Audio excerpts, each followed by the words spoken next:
یعنی اللہ تعالیٰ نے انسان کو پیدا کیا، اس کی جسمانی اور فطری ضروریات پوری کرنے کے لیے مادی وسائل پیدا کیے، اس کے ذہن اور روح کی رہنمائی کے لیے بھی اہتمام فرمایا، اور پھر انسان کو خیر و شر میں فرق کرنے کی صلاحیت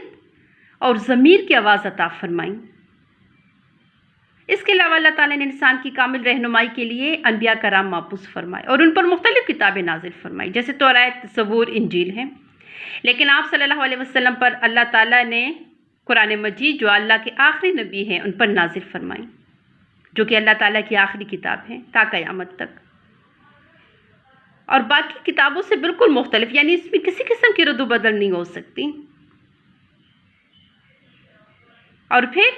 اس کے ایک حرف کے پڑھنے پر اللہ تعالیٰ نے 30 نیکیوں کا ثواب رکھا ہے، یعنی گویا جیسے کہ الف لفظ، الف لام میم ایک حرف ہے، نہیں، الف ایک حرف، لام ایک حرف، میم ایک حرف، گویا ایک لفظ کے بدلے ہمیں 30 نیکیاں مل گئیں۔ جیسے کہ حضرت زید صحابی، جس کا قرآن مجید میں واحد حضرت زید جو کہ آپ صلی اللہ علیہ وسلم کے منہ بولے بیٹے تھے، تو اس کے بارے میں بھی کہا جاتا ہے کہ جو کوئی لفظ زید ایک بار کہے گا، زا یا دال، تو ایک لفظ کے پڑھنے سے 30 نیکیاں کا ثواب انسان کو مل جاتا ہے۔ اسی طرح قرآن مجید کے بارے میں کہا جاتا ہے کہ یہ ہمیں خیر و شر، حلال و حرام، اخلاقی تعلیمات، ہر زندگی کے ہر پہلو کے متعلق رہنمائی موجود ہے۔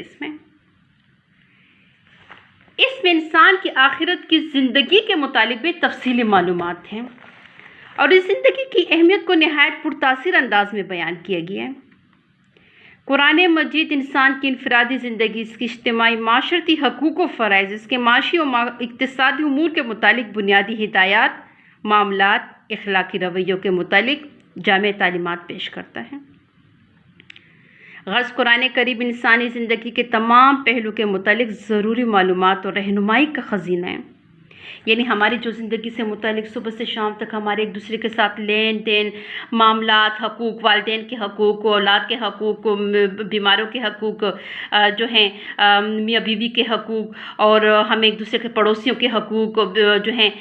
ہمیں یہ تمام چیزوں کے متعلق صبح سے شام تک ہمارے جو کھانے پینے کے متعلق، اٹھنے بیٹھنے کے متعلق جو حضور صلی اللہ علیہ وسلم نے خود کر کے دکھائے ہمیں، تو تمام مسائل کا حل اسی قرآن مجید میں، اخلاقی رویوں کے متعلق تمام تعلیمات، احکامات اس قرآن مجید میں موجود ہیں، اور اس میں وہ تمام باتیں وضاحت سے بتا دی گئی ہے جن کا جاننا انسان کے لیے ضروری ہے، یعنی حق کے جاننے کا انسان کے پاس اور کوئی دوسرا ذریعہ نہیں ہے۔ ہمیں حق کی سچائی کا راستہ دکھانے کے لیے جو راستہ ہے وہ صرف اور صرف قرآن مجید ہے، اور اہم چیز غرض ہمارے لیے یہ نہیں ہے کہ ہم قرآن مجید جو ہے ہم اس کی تلاوت کر رہے ہیں، عربی پڑھ رہے ہیں، بس ہمارا مقصد حاصل ہو گیا۔ اہم مقصد اس کا کیا ہے کہ ہم نے عربی پڑھی، اس کا ترجمہ پڑھا، اور اس کی ایکسپلینیشن کو ہم نے سمجھا، سنا، سمجھا، پڑھا، اور اس پر ہم عمل پیرا ہوئے۔ صرف عربی پڑھنے سے ہمیں کوئی استفادہ حاصل نہیں ہو سکتا۔ ہم جانیں، ہم سمجھیں اس میں ہمارے لیے کیا رہنمائی ہے، اس قرآن مجید میں ہمارے لیے کیا تعلیمات ہے، کس باتوں کا ہمیں حکم دیا گیا، کس باتوں سے ہمیں روکا گیا ہے، اور اس کی تلاوت کرنے والے کے لیے اتنا جو اجر ہے تو یہ باعث برکت ہے۔ قرآن مجید کی تلاوت کے بعد ہمیں اس کی دعائیں قبول فرماتا ہے، اور پھر آپ کو پتہ ہے کہ کہتے ہیں کہ 2 چیزوں میں شفا ہے، کون سی؟ نمبر 1 شہد، نمبر 2 قرآن پاک، یعنی یہ شفا یابی کا بھی ذریعہ ہے۔ اس کے کلام ہم نے پڑھا، کلام کو، تلاوت کو کہتے ہیں کہ حرف کو سمجھ کے، تجوید کے ساتھ، اور پھر جو ہے ٹھہر ٹھہر کر پڑھنے کا حکم فرمایا گیا ہے۔ تلاوت کریں، پانی پہ پونکے پی لیں، اللہ تعالیٰ شفا دے دے گا، کوئی بھی بیمار ہو، دعائیں قبول ہوتی ہے، باعث برکت ہے۔ فجر کا ٹائم ہم سب کو چاہیے کہ ہم اس کی تلاوت کریں، زیادہ نہیں، 1 پارہ نہیں کر سکتے، نفس نہیں کر سکتے، رکوع نہیں کر سکتے، ڈیلی آپ نے مقصد کیا ہے، ڈیلی پڑھنا ہے۔ آپ اٹھیں، ایک دن آپ نے قرآن مجید سٹارٹ کے سورہ فاتحہ پڑھ لیا، بند کر کے رکھ دیں، نیکسٹ ڈے آپ نے پھر سٹارٹ کیا بسم اللہ الرحمن الرحیم، الف لام میم پہلا پارہ آپ نے سٹارٹ کیا، 4 رکعتیں آپ نے پڑھ لی، جسٹ 4 رکعتیں۔ اگر ٹائم نہیں ہے، بہت ہی آپ بزی ہو، اسکول آفس کہیں پہ بھی جا رہے ہو بندہ، جلدی آپ نے پڑھ لیا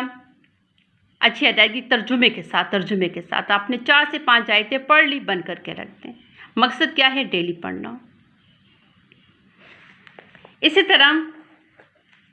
اس کی حفاظت کا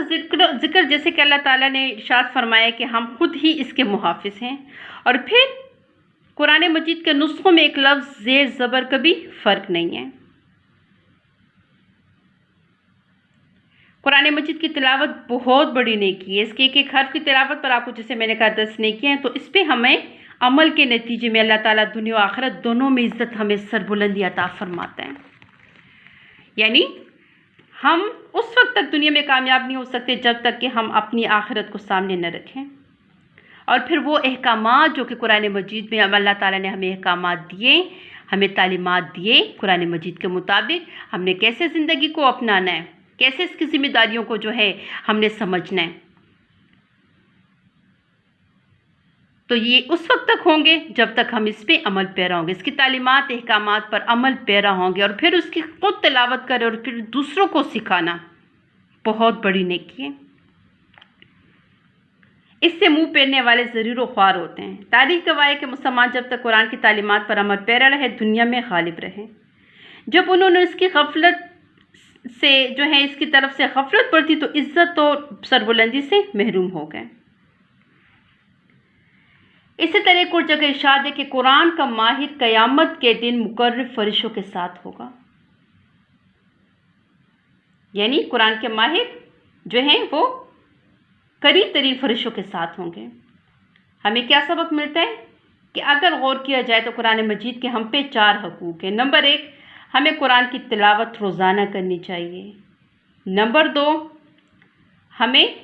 قرآن سمجھنے کی کوشش کرنی چاہیے۔ نمبر 3، ہمیں قرآن مجید کی تعلیمات پر عمل کرنا چاہیے۔